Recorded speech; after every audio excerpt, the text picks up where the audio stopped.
Hello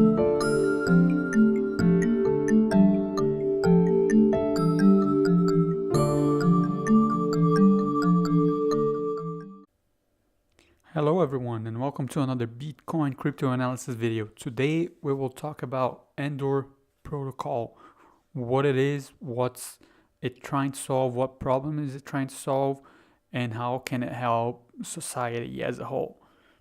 First of all, quick disclaimer, this is not financial advice. I am not registered to provide financial advice. This video only reflects my personal opinion. You should always do your own research before investing, and you should only invest what you're willing to lose. So let's get started. What is Endor Protocol? So Endor is a company that already exists, and it was created by a few people in the academics from MIT, and what they created is this company for predictive analysis. If you don't know what predictive analysis is, it's worth taking your time to do a little bit of research, but just a quick overview what it is nowadays. A lot of big companies use predictive analysis to forecast or try to predict what areas, for example, in the country they should invest more so they will get more return, or what areas they will lose more customers, and try to find a reason why that might happen. And you do that by using big data. Big data is just collecting data from everywhere, pretty much your customers, your products, prices, suppliers, and trying to forecast what will happen in the future, or at least be prepared to what might happen in the future. So what the Endor Protocol is trying to do is reinvent predictive analysis.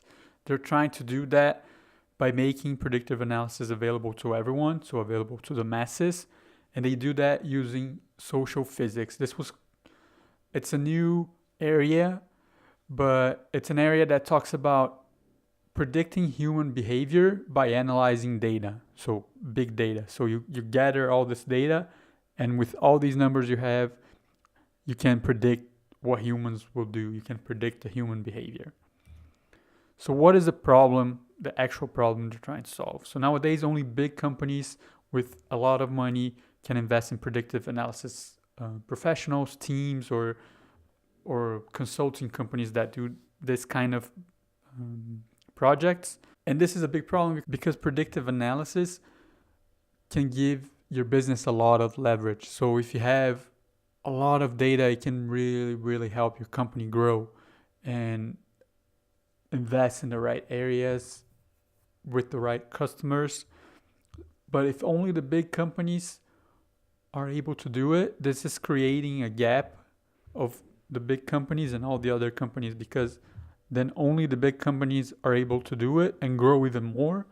And then the other companies who cannot afford this, they stay behind, and the gap is huge. It's almost a business gap.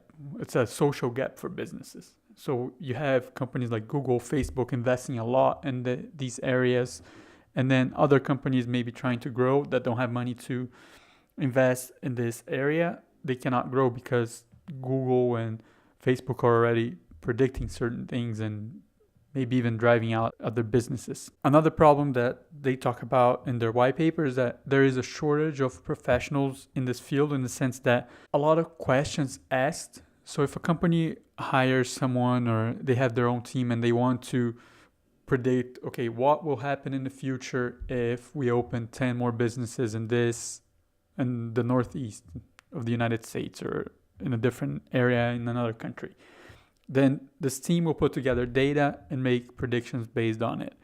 But if the question changes a little bit, maybe, okay, so what will be the impact if we close 10 businesses in that area? That's a totally different question, and it will take more weeks or days to answer or make a prediction based on that new question. So every time you change the question, you lose time, because you need data to explain all that and gather the data that will try to predict those behaviors.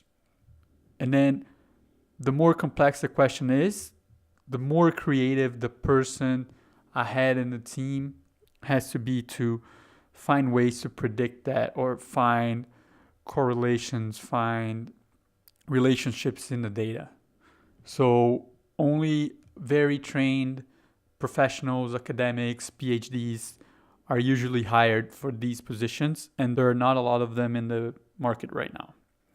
Another problem, centralized data, and then there's biases. So if you're trying to gather data for a certain topic that maybe you get from a centralized source, first of all, this data could be biased because you don't know where it came from and who provided it to this source.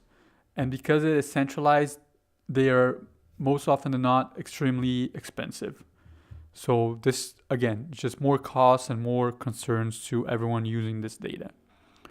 Last point here is that a lot of time is lost doing data sanitation and pre-processing. What is this? Is, for example, you have some sort of file with a lot of data. You need to, first of all, clean up that data because sometimes some lines might be messed up, or a lot of lines might be messed up before you can use it for calculations of predictive models. And this can take a lot of time. If you have a huge file with millions of data and you have to check everything, that will take a long time to do it. So these are the main problems they mention in the white paper. Next, what is the solutions, or what are the solutions they're proposing? They're trying to decentralize that data with Endor Protocol. So in their platform, everyone will be able to contribute with data and just own their own data. So they can contribute to the Endor Protocol and maybe even get paid once people start using their data. Unbiased data, because once the data is put into the Endor Protocol network, so to say, they will check the data and the software will take care of that and see if it's unbiased or not, if there is a small bias or not in the data. So you'll have the centralized data unbiased from the network. And it's not clear if you'll know where the data is coming from or not, but most likely you will not know. You just know there's data for consumers in the New York area between the ages of 20 and 35, for example, but you don't know who provided that data. Third point, software. They will have a software program to sanitize and pre-process the data.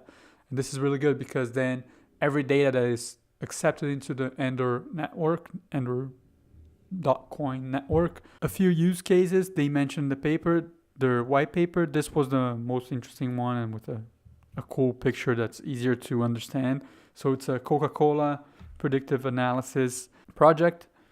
So here you can see you have this region and different colors. So blue people are loyal, or consumers that are loyal to the brand, and then the red areas are people who defected, so maybe are buying another brand. On the right side, you can see there's age 25 to 35, and it's just describing how loyal consumers behave. Down below, it is telling you the best case scenario, so best to co-sale with. So it's just saying what other products you can sell, for example, Coca-Cola with, and saying six-pack, Red Bull, and Fuse tea.